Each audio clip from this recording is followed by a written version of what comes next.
So in this video, I want to talk to you about my greatest fear. And that fear is not going broke. That fear is not dying. That fear is not physical pain. That fear is not being embarrassed or not looking cool. That fear is living a life that is a total, utter lie. A life that's inauthentic. A life that, in effect, was meaningless, to where I was tricked and duped. And, in effect, I became some kind of battery to pump energy into some bizarre, cancerous system. That is my greatest fear. And I'm going to start the video actually by sharing you how I became aware that that could be a possibility. And then we're going to delve into how it can happen, why it happens, and what your potential really is. I wish you breathing, and I wish you stop. Only for long enough. Long enough.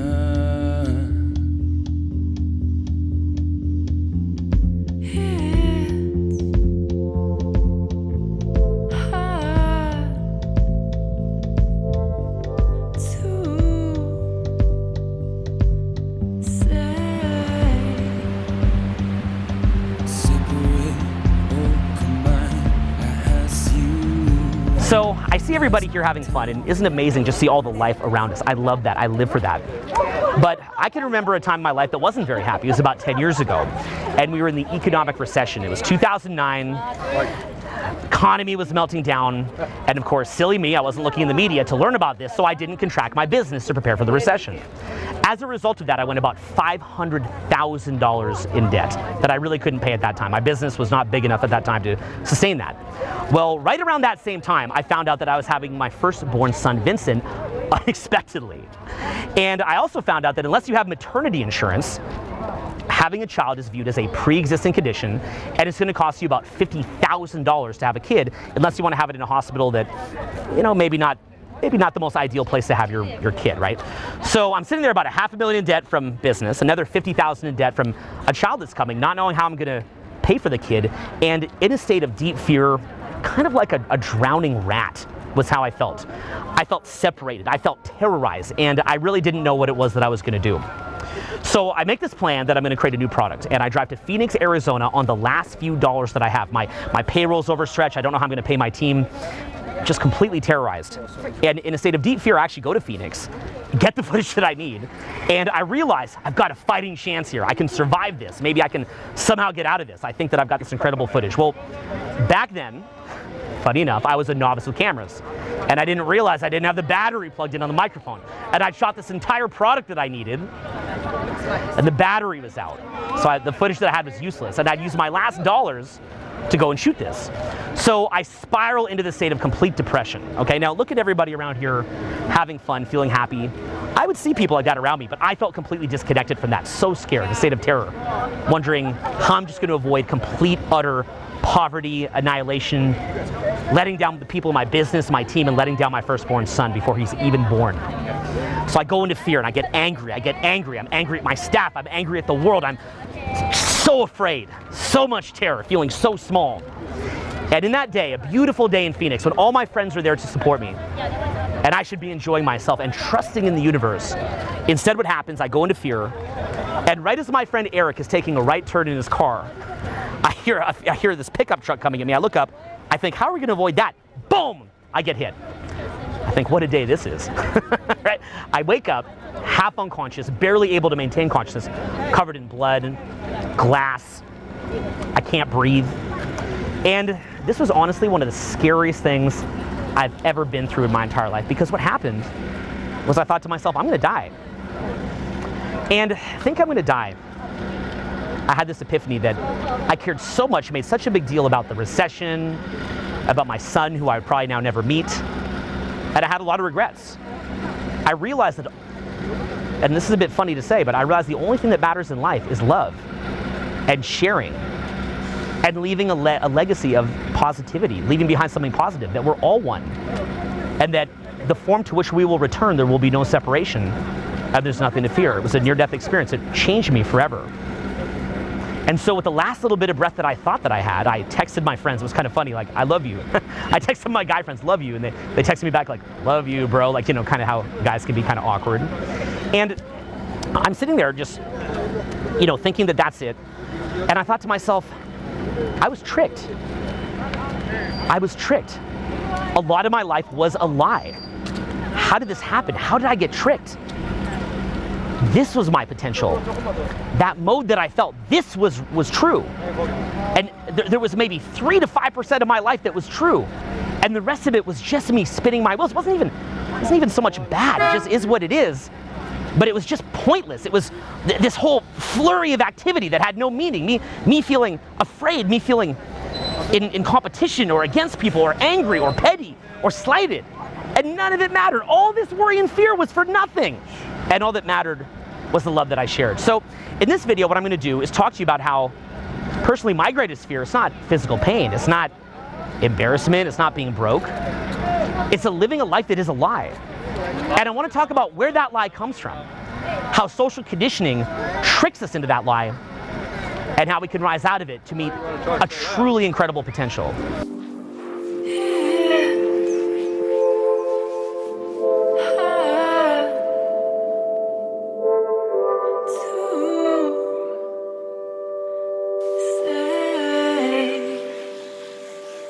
Separate or combine. I ask you one last time. Did I hold you too tight? Did I not let enough light in? So this is going to be a video about what in my view is the greatest lie ever told. And this is a lie that is so pervasive that I believe that it can actually dictate the way that your entire life plays out. And that is the lie that we are not all one, that we're separate, that we don't like each other. I truly believe that we love each other, that we are all one. And I know this sounds crazy, but in what I perceived as being a near-death experience, I could see that with absolute clarity. Now, I understand that there's competitiveness in the world. I also understand that there's some bad people in the world, right? The world has some sociopaths in it or very bad people. But I want to be clear here that the underlying truth of life is that we're all one. Now, I want to talk a little bit about how culturally I think that this lie has become pervasive. And I'd like to even talk about some personal areas for me where I've seen this and been subjected to it firsthand. So I'm sitting here in 2019, and I've actually been teaching for nearly 20 years, okay? I'm 40 years old. I just turned 40 a couple weeks ago. I've been teaching actually since I'm 22. Crazy, right? Since 2002. Now, I want to describe the difference that I saw in 2002 and how my clients felt about different issues compared to what I see now in society. And I think this is important because it shows how separated that we've got, and it kind of scares me. And I really want to wake you up to this. And I hope this helps you because I think once you get this, you can really tap into your true potential.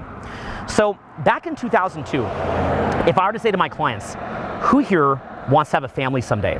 Who here is looking for a life partner? 95% of the room put their hands up. Anybody who didn't put their hands up was an outlier. Generally speaking, I was teaching at that time dating advice for guys. I teach for everybody now, but at that time I was teaching dating advice for guys. It was well understood that the reason why you got better at dating was to find a life partner who you could have kids with. The idea was that you go out, you have fun, get used to meeting people so that you can find someone who you really connect with, someone who's a great match, and then from that experience, you can have an incredible partner, you can have a family. What's the ultimate in coming together is having a family. I have a family myself, and it's one of the most beautiful things that I could ever describe. Sitting there with the mother of your kids, the children jumping on the bed. Money can't buy that. I want to be clear with you. That is one of the most beautiful experiences that you'll ever have. Now, likewise back then, if I were to say, and I understand this is an inflammatory topic, so I want to talk about this gently, but I'm just being honest, okay? I'm trying to relate to you my honest experience. If I were to have said back then, who here is pro-feminism?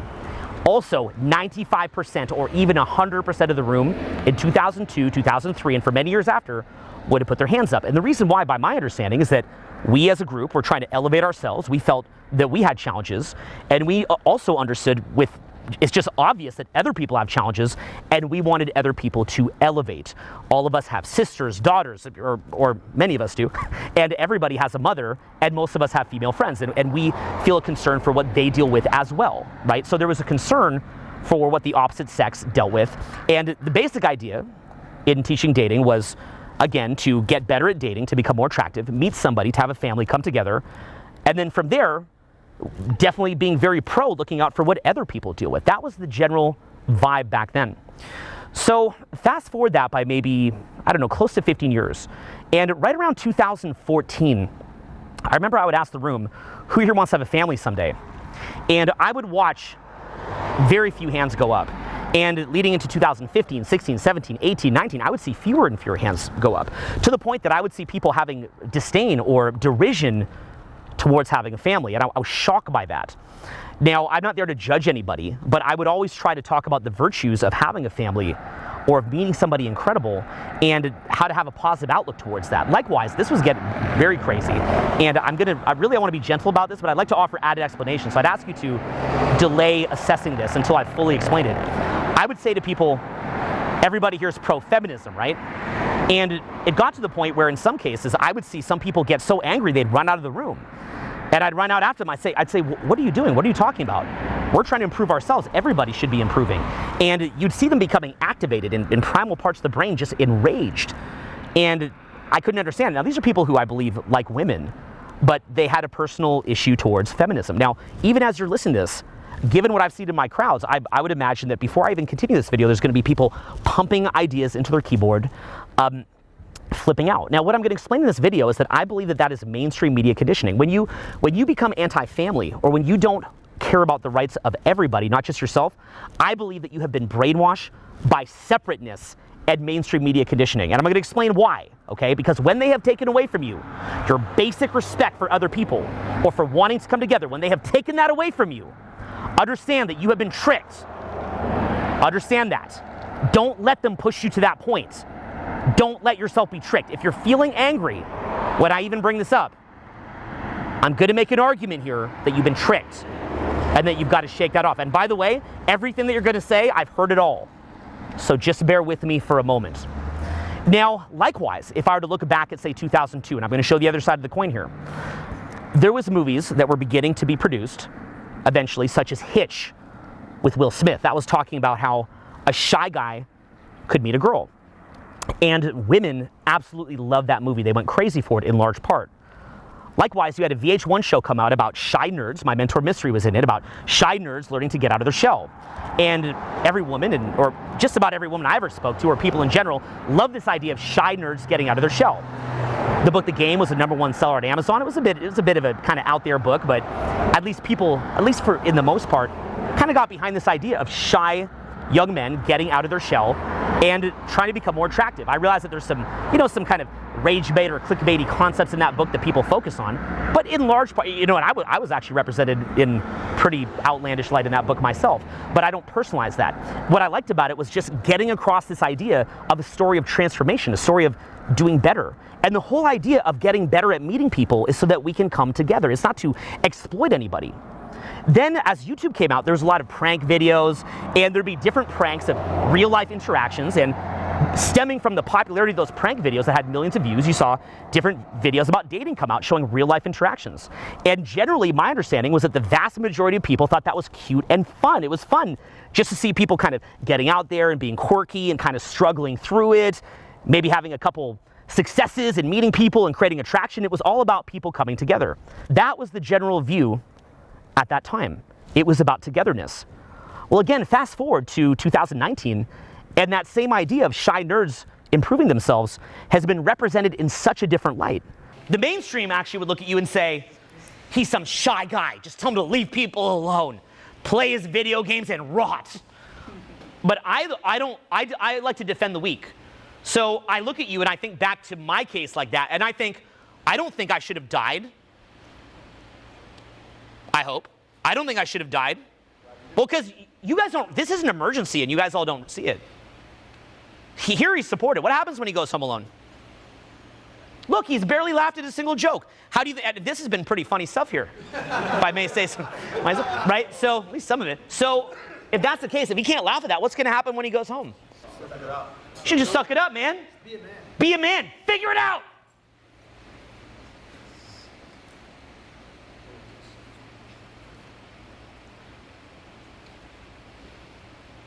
So, in my view, that's kind of where we're at as a society, okay? And I'm sorry about that. I'm sorry that society thinks that you shouldn't get help. Sorry about that. But on the positive side, you can fix this. So we look at basic things like, say, the family, and how in 2002, that was something that was just an obvious situation. Something like looking out for the rights of everybody was so obvious. Or something like shy nerds learning to get out of their shell and get some social skills or social awareness. That was obvious. These were things that were so obvious, and yet here we sit in 2019, and what's happened? We've been separated from each other. That's not what the world needs. The world needs to come together. So I know already what you're thinking about this. If you're somebody who doesn't like shy nerds getting out of their shell, I know what you're probably thinking. The things that you're going to say that you're being activated with, I know. Likewise, if you're listening to this and you're saying, oh, family, oh, I'm going to be exploited in all these bad ways, and looking out for the rights of the opposite sex, I could get exploited in bad ways. I understand. I know what those arguments are because I've been put at the epicenter of those. But what I'm going to talk about in this video is the lie about how we've been conditioned, how we got to this place, and how we can come back together. I ask you, would you have stayed? Did I hold you too tight? Did I not let enough light in?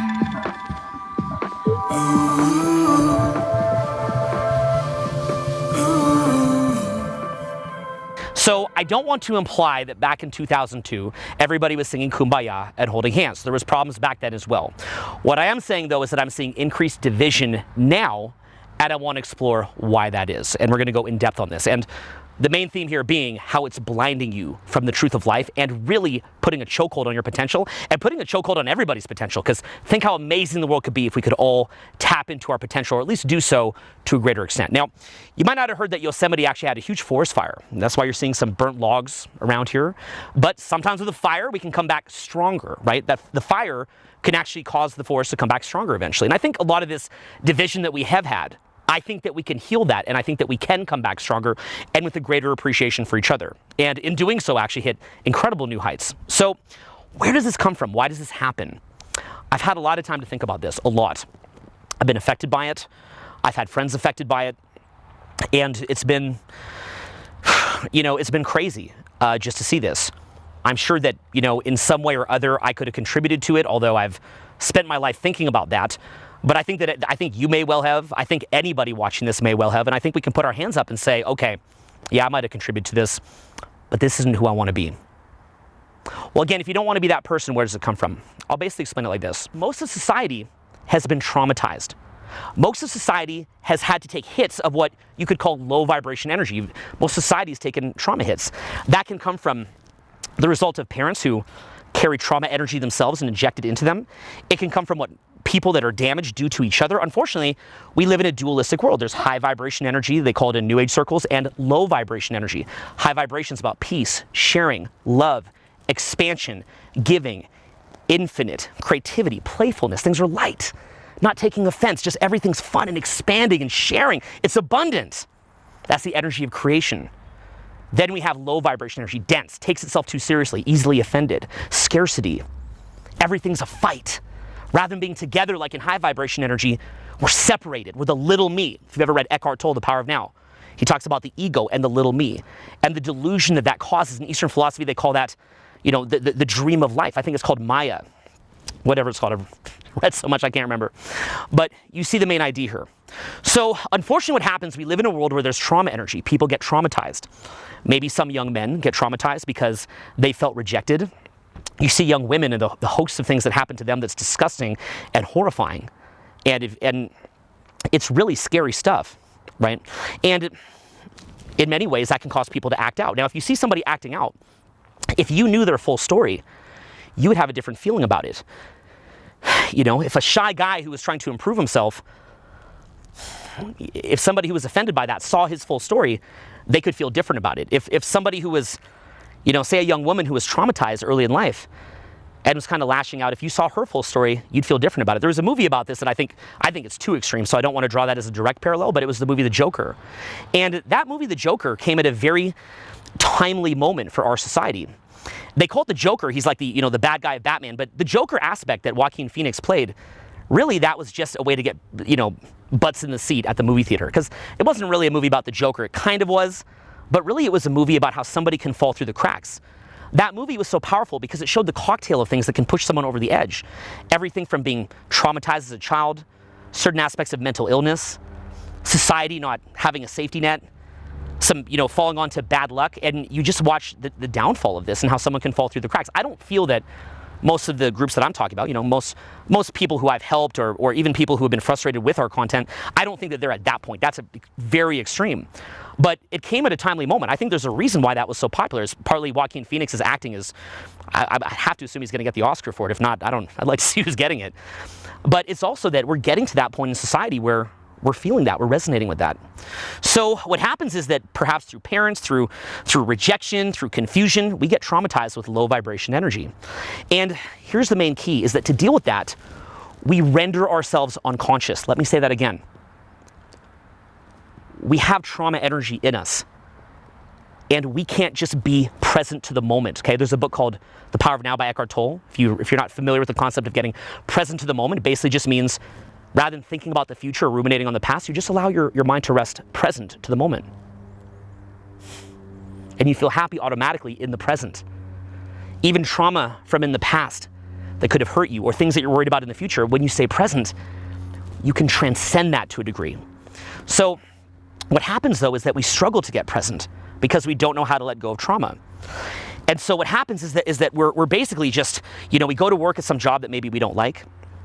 And then we get home, we just want to turn the television on. A lot of people smoke drugs or they drink alcohol, watch television in excess, binge on bad food, anything to render themselves unconscious. They're just staring at their phone all the time. They can't just be at peace with themselves. It's a really sad thing to see. So that low vibration energy, because it hurts too much. It creates this kind of refrigerator hum of anxiety just to be present and at peace. It messes with us, right? So it happens that to escape that, we just render ourselves unconscious. Well, now let's bring in the media. What happens with the media? Okay. So let's say that I want the same empathy that we have, that we're trying to give to everybody. Let's give that to the media for a moment, okay? Even though some of the things they do can be hard to empathize with sometimes. So the media, let's say that you're in the press yourself. Maybe you make documentaries, maybe you're a media person, a reporter, whatever it is. You have great intentions. You want to be part of what helps keep society moving forward, that helps us to understand each other, that exposes problems, that acts as a check and balance. The media is so important. The concept of it is so important. So you get into that. And you say that you're going to do nuanced reporting and fair reporting. And so you go out and you make an article about the good things in the world. The fact that the world is in many ways safer than ever right now. The fact that we have more prosperity and abundance than ever right now. The fact that there's so much good about the world right now. This is proven. There's so much going on. There's also a lot of problems coming up. The capacity to harm each other. But there's so much good. And you try to put out an article about that. You put it out. You're so excited. You're so proud. And very few people click on it. And why is that? Well, it's what we said earlier. What happens is that people are unconscious, and all that they can resonate with above that unconsciousness is outrage or anger. That's it. If you show something nuanced or both sides or multifaceted, the average person can't resonate with it. And you're thinking, I got a college debt for journalism school, whatever school you went to, and I've got to put food on the table for my family or for myself to survive. So maybe you kind of slip into putting an outrage-based article, and it's mostly true, and then you get all these clicks all of a sudden. I've had friends that have been in media, and I've watched them go down this path. It's incredibly sad. I've seen people even in my own company do it. I saw Julian, my good friend, in 2013, 2014, he was putting out incredible dating content. And then he put out some dark humor. It was obviously a joke. The people that he was shooting this with were in on the jokes, but it was dark humor. And when he did that, he got a lot of clicks and he got addicted to it. It's a dumb, bad attempt at humor. I think everybody knew it was a joke, but it was easily taken out of context. Why did he do it? He got addicted on those clicks. He talks about this. He admits it. Well, then what happened there in those silly humor that he was creating? Well, then, of course, the media sees that. They see, oh, wow, we can play off this. He's using the shock, and that shock that he's creating, we can create. And there's a reactive energy. See, that reactive energy of us against them, it resonates when you're unconscious. When you're in trauma and you just feel bad, you want to know why. Why do I feel like this? Why do I feel like this? And what happens is you're looking for a reason that you feel like this. And then so if someone says, it's them, that reactive energy in you gets activated. And then as you go into outrage or anger, you may feel enlivened from that. Now, by the way, look at how the media would do this. How does the media go about this? Simple. Look at this video, what we've talked to up until now. Do you realize that earlier in this video, when I said, get mad, the media could actually cut that to make me look like I'm making a video telling people to get mad, when I'm not. I'm making a video talking about ways people communicate, but they could say, look, he's telling guys to get mad. You see that? You see how this could be cut out of context? And so here's how they do it in effect. Let's say that you have a topic. Here's how this winds up playing out, the clickbait, the rage bait. Let's say you have a topic. Let's say that your topic is you want to record beautiful views, okay? You love beautiful views. You want to record beautiful views. You have a whole YouTube channel about that, or maybe you're a subject matter expert in beautiful views. So you make 10,000 hours of beautiful videos about how much you love views. Okay, you literally make 10,000 hours of content talking about how much you love beautiful views, how to find beautiful views, how to film beautiful views, how to come together with beautiful views. Now, out of 10,000 hours of content, do you think at some point you might deviate into kind of a more colloquial speaking style joking and go, that dang view, darn that view, oh, I'm hating this view right now, it's driving me crazy. Well, of course, at some point in 10,000 hours, you're going to talk like that. Or how about just like what I said earlier, you're just giving an example of something that in effect is what you don't want, but you're just saying it as an example, like get mad, but that's what I'm saying we don't want, but you could just say those words. Well, what the media can then do is they can cut that out of context and ignore, let's say there's 10,000 hours, ignore 9,999 hours of content, and then they could just do what's called a witch hunt, and just go through all your content, looking for anywhere that you said, get mad, or that dang view, the darn view, I don't even want to talk to views, or I don't even want to have a view anymore. They find that, splice it all together, boom, rage bait. Pow. And what's going to get more views? Is it going to be, there's this incredible teacher of how to find great views, and they're talking about how amazing views are. Well, that's not going to get any clicks, but you know what will get clicks? The rage bait. People that are masters of the media know how to play the media like a fiddle. What they generally do is they push the envelope, but then dial it back a bit. Push the envelope, but dial it back a bit. It's called clickbait. In addition to this, human beings, there's another element to this you should also understand.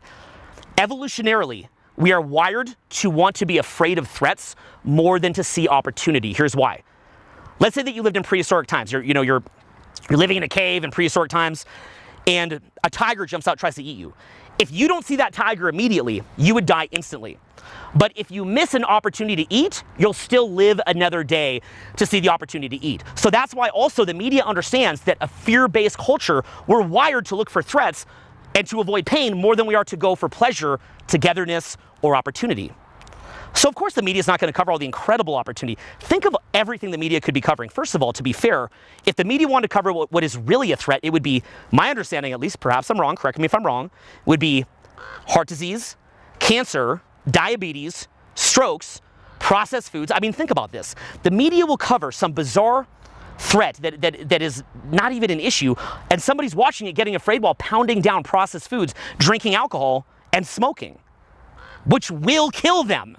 The thing that will kill them, they're consuming it while watching some threat getting afraid, because the thing that will kill them, it's further off. Why don't we have media articles every single day about heart disease and cancer? Every day about the people dying from that. Why don't we have media articles about the opportunities that we're missing, about how amazing the world is? But we don't have that. And it's very sad. And like I said, the reason why is because the media is incentivized. So what we have to think about is the underlying system that causes this, the separateness. And how do we fix that? How is it tricking us? Let's go back to the fact of what I said, that my greatest fear is living life that's a lie. Think of the average person walking around traumatized, walking around in pain, then watching the media, which tells them they're separate, they're small, they're under threat, that they're against everybody. And they're sitting there pounding down Cheetos and beer and smoking and working a job that is a dead-end job. You know, it's a fake life, basically being used as a battery to fuel fear, to fuel separateness, and to fuel a paradigm that we have to elevate out of. So when you feel angry, understand that other people feel angry too. If you've been traumatized, understand that other people have been traumatized too. And the question that I would ask you, if you feel mad, and you want to voice that you feel mad is this. Is that how you want to live your life? Because like me, when I had that car accident and I realized the only things that mattered in my life was the love that I shared, was togetherness, was coming together, was the legacy of positivity and how I helped other people. That was all that was real. Let me ask you this. In the face of your death, do you feel mad that other people might want to stick up for their rights? Do you feel mad in the face of death that maybe a shy nerd wants to go talk to someone? Do you feel mad that maybe a member of the media is confused and in a haze and trying to put food on the table in desperation and rationalizing it? Does that make you mad? Or do you realize that we've all come into this world that has trauma energy, that has pain, that has confusion, that doesn't yet have an education system that teaches us how to deal with this, and we're all just trying to figure it out? In the face of death, if you are going to die right now, lose your form, there's no more threat, it's over. You're dead. It's over. How much of your life would you be proud of at this exact second? How much of your life would have been authentic? How much of your life would have been standing behind values and moving society and your friends and family and loved one forward in a way that you can truly get behind? That is real. That is the truth. How much have you been spending life contracted, afraid? Now, I understand that there's real life implications of this. You can't just go, oh, we're all one, and walk into a grizzly den. We've seen this in, there's a movie funny enough called The Grizzly Man. He believed that we're all one. He's around grizzly bears. He gets eaten. I respect that. I am not, sitting there going, kumbaya, just doing that. I understand that. I get it. I get it that there's real life practical implications to everything. But let me be clear here. I have also almost died. I was covered in blood, covered in glass, couldn't breathe. And you know what? I was fine. I was in bed a couple months after while my kid is being born in the middle of a recession. Had to bounce back from that. There's another video for you. But in that moment, I saw the truth. And I never let go of that truth. The reality is this. There are people watching this video right now that will die maybe even today, or this week, or this year, or in the next few years, living a lie. That person could be you, or it could be somebody else. Are you proud of how you've lived your life? What would happen if right now you lost it all? You were taken away into another dimension, floating into oneness, and you looked back at your life. You had no more ability to get approval. You had no more ability to control everything. You had no more fear of your safety being lost because you're dead. You didn't know what was going to happen in the future. You're dead. You couldn't attack yourself anymore. You couldn't be mad anymore. You couldn't be a victim anymore. You couldn't be attached to any certain outcome or reality anymore because you are dead. It's over.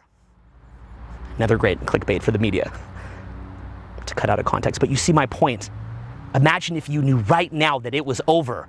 You had nothing left. Right now, if you could come back, would you choose life? And how would you live differently? What would you do different? And how, through that way of living different, could you expand to a much higher potential? Because I would challenge you to say that you have been living so far below your potential, so contracted in this lie that has been using you as a battery. And can you wake up, hit your potential, live a better life, and change the world? That's the question that I'm going to be asking you today. I want to go deeper. I want to stay on this. So let's keep on this journey together and let's get this done. If you're feeling happy as if your mind should sway, it's not a secret you should keep. I won't let you slip away. We used to be closer than this. We used to be closer than this. We used to get closer than this. Is it something you need? So this is a very emotional and personal topic for me. It kind of freaks me out. It's something that I think is so important to the world. One of my great heroes, Stephen Covey, he wrote a book called The 7 Habits of Highly Effective People. He said that his single most important habit was to seek first to understand, then to be understood. And I thought to myself, why is that his most important principle? There's so many other important principles to crushing it in life that he teaches. He's got such great content. Why would he teach seek first to understand, then to be understood? Why is that his most important principle? I thought about that for a long time. And you could definitely see in the case of the media, like what we talked about earlier, people will hear about something bad and they'll form an opinion, and that opinion is essentially confirmation bias to them that the world is just a crappy place, right? They feel that they're this isolated island, the world's filled with all these threats and bad people. They hear something bad and they're probably not going to truly investigate it and understand where other people are coming from. Just confirmation bias. They don't have the will to dig deeper and understand. And so it's very easy to see that when you're the one being misunderstood. Very easy. I'm being misunderstood, right? It's easy to see that. It's harder to see that when you're misunderstanding somebody else. So I remember when that issue happened back in 2014, and I wanted to understand, where are these people coming from? Why are they interpreting us like this? So I went, and I was actually out at a restaurant, and this amazing waitress was there, and she actually put on a volunteer abuse clinic. And I always believe that the universe puts in front of us something that we need to see. So even though it was a bit out there for me, back then I was just some kind of playful goofball, just kind of goofing around, joking around. I thought, I want to go see what this is. Maybe this has something to do with all this crazy stuff that happened. So I went to volunteer and to help out, using the skills that I would use in, what I teach here online and what I teach in person, to help with people who'd been abused. And I never spoke about this. It's been 5 years since I did this, or since I began that process. And you've never heard me talk about it. I believe that when you do charity, it's for you. So in 5 years, I've never talked about it. But I wanted to mention this here because I feel that if you're going to suggest to other people to understand, to take the time to understand, you have to show that you're doing the same thing. So that's why I want to bring this up here, even though it's something very personal to me. What I saw there was so disturbing and saddening of what women had been through, what people had been through. Because there's people there other than women as well. It's some really bad stuff. The low vibration energy that gets put into people when they get traumatized by parents, by horrible situations, the hard drugs they can turn to, anything to escape that trauma. What I saw was so disturbing, and it opened my eyes. So what I would say to you right off the bat, seek first to understand, then to be understood. If there's an error, if there's someone who you're mad at or feel salty towards, take the time to understand them. Please do that. And here's why.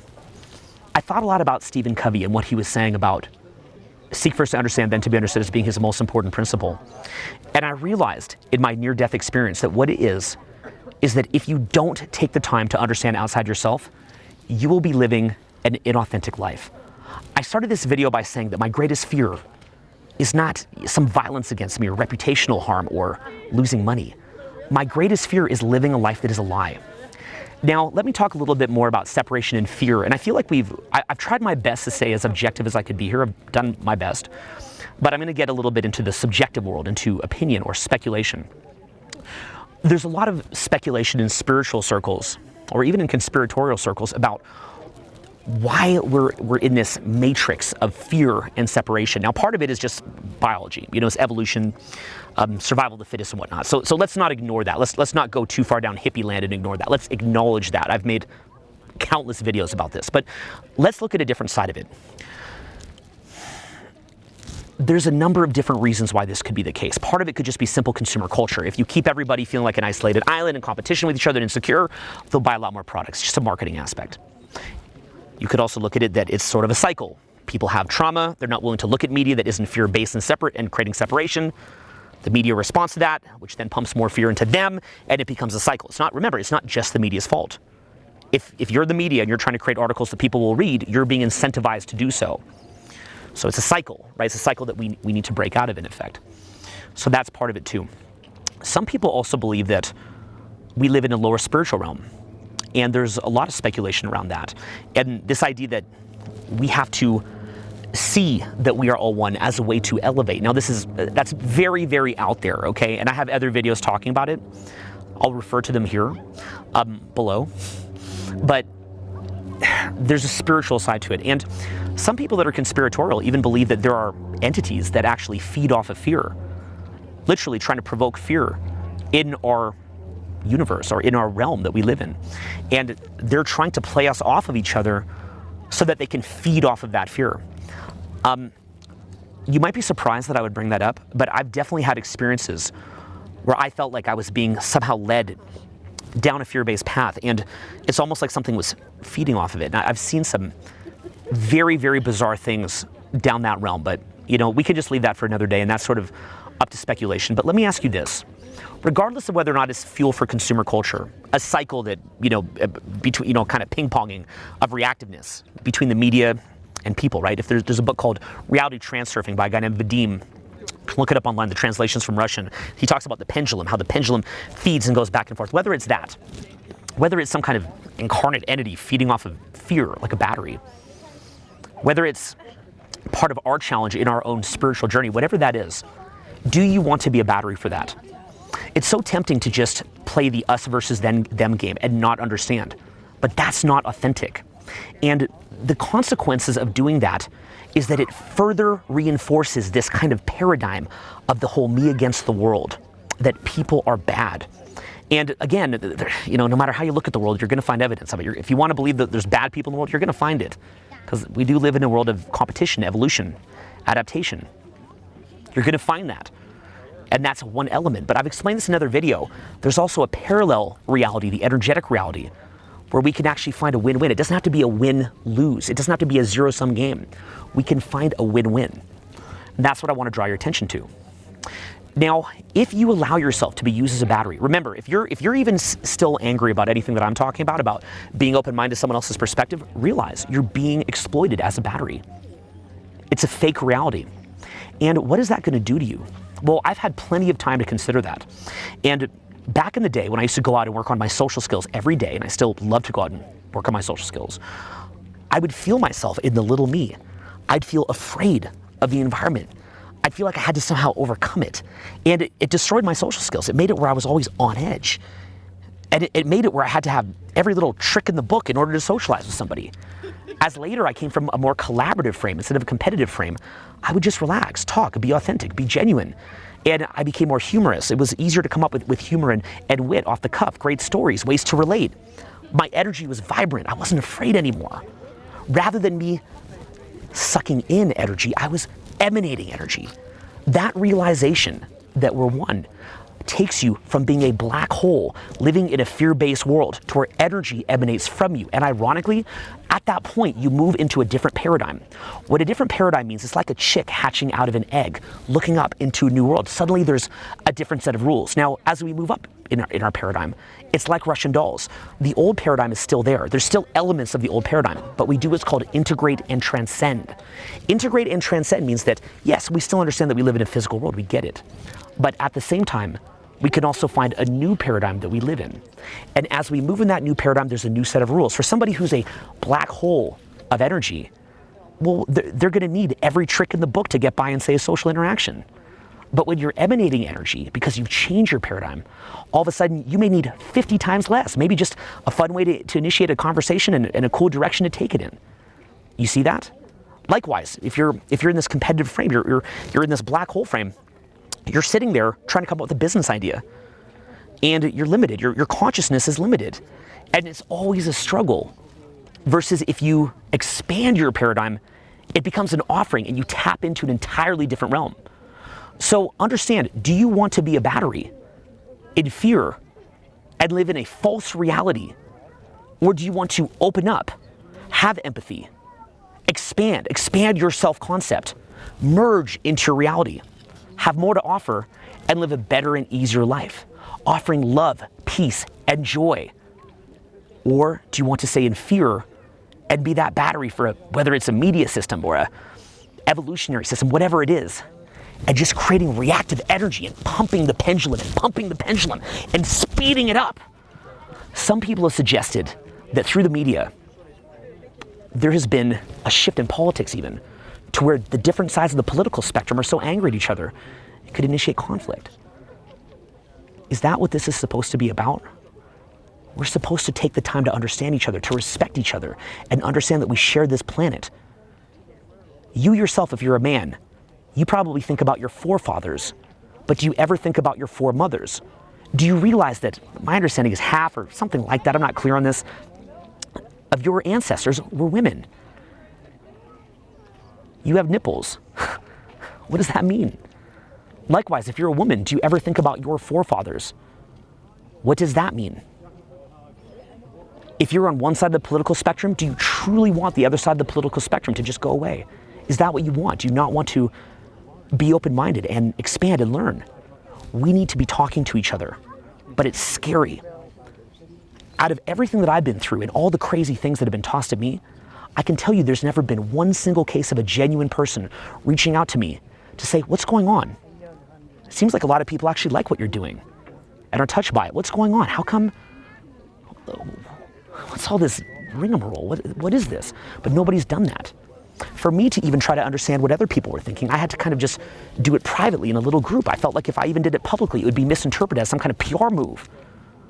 So how do we initiate dialogue? That to me is going to be one of the great challenges coming up in the next century as human beings' capacity to harm each other has increased.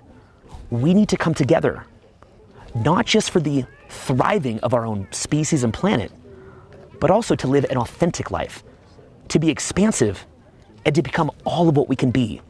We have so much more potential that we're tapped into. And in doing this, this leads us down a path of hitting that potential and the excellence that we have contained within.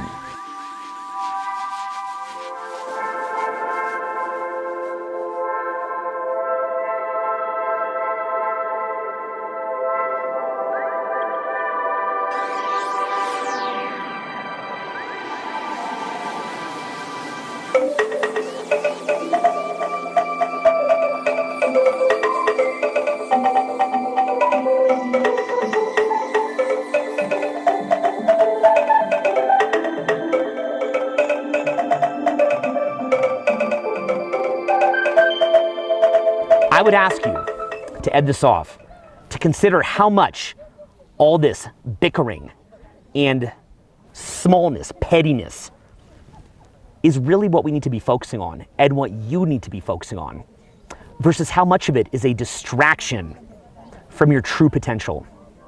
Here's what I've observed. For many, many years, I went out. I was in the small me when meeting people.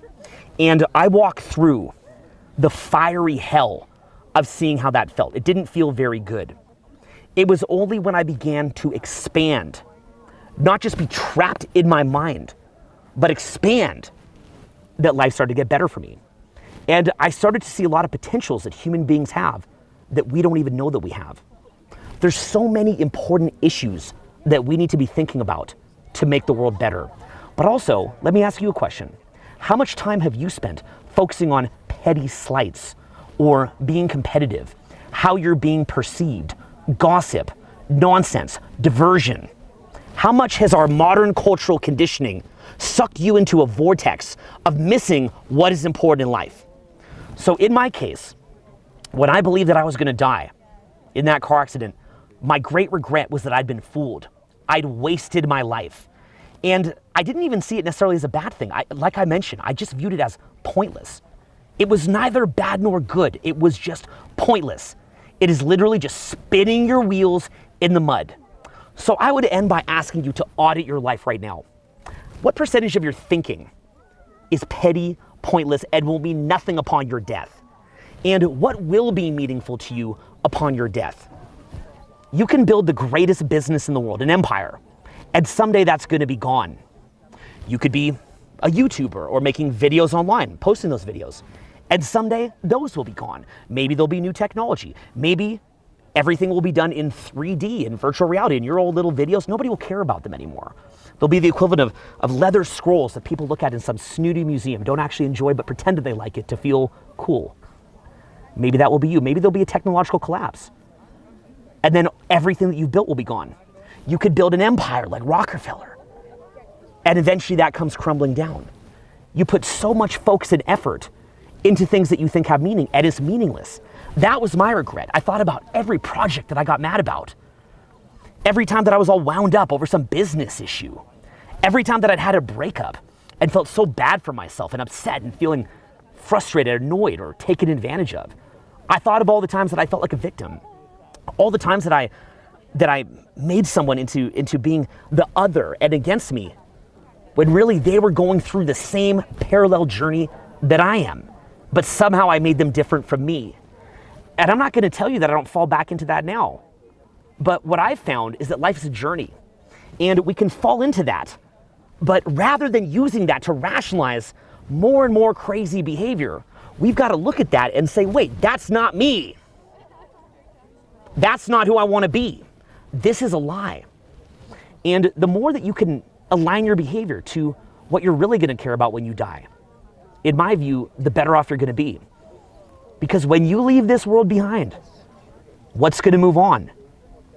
Consider that. On one level, being apathetic, not taking action, not building your career or business or working on your dating life, social life, traveling.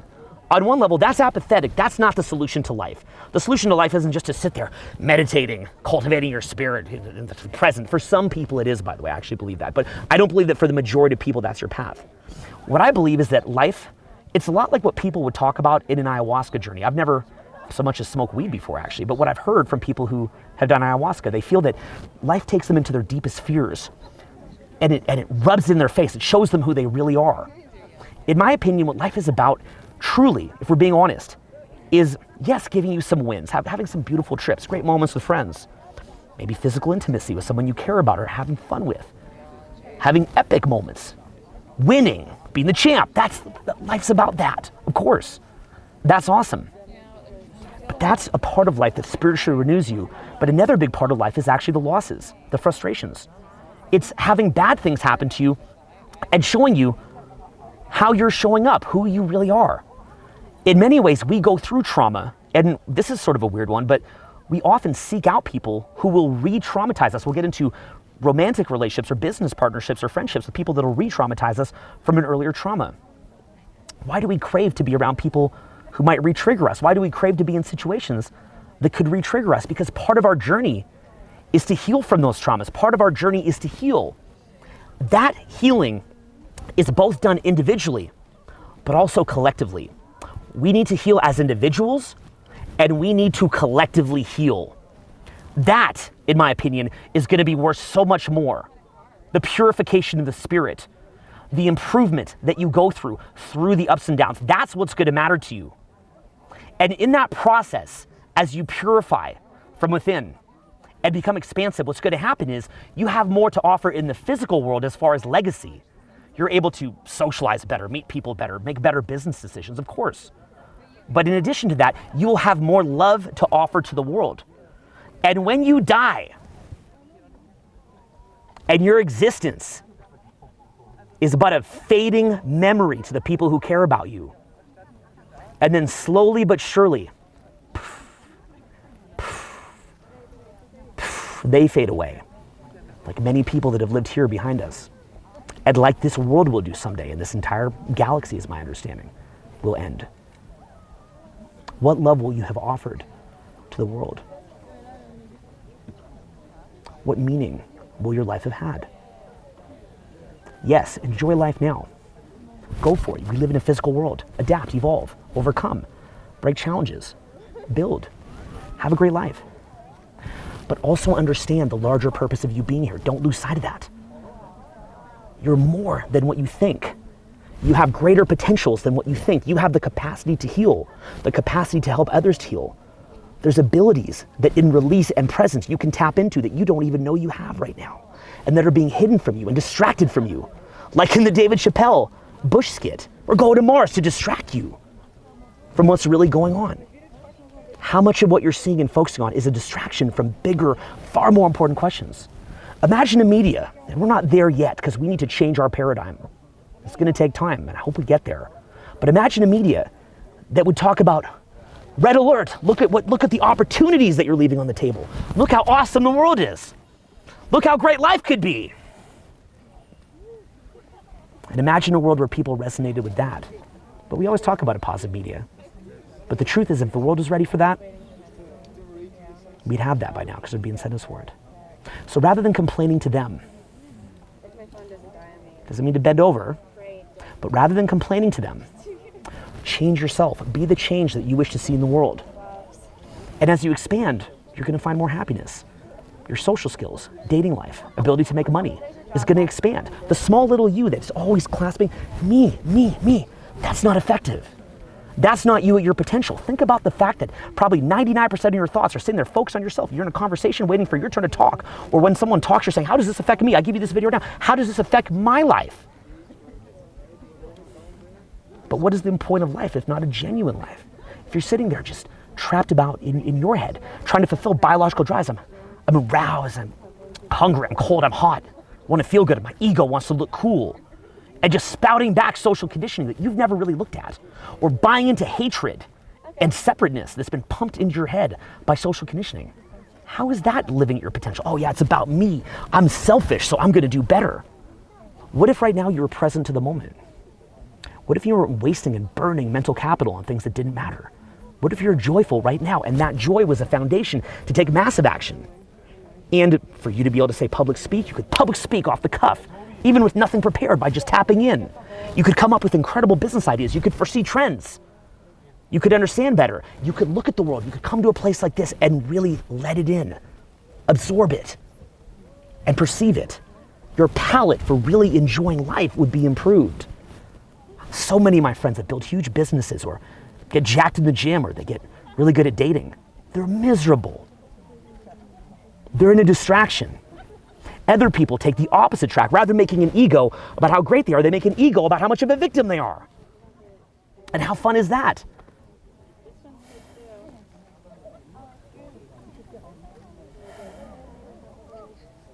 So get present. I want you to expand. There's more to life than this. Everything that you're allowing into your psyche, ask yourself, is this just a distraction from the real questions of what my life is? Look at how quickly the past decades have gone by. The rest of them are going to blow by, if you even live that long and don't die younger. So when your moment comes, when you're at the edge of your life,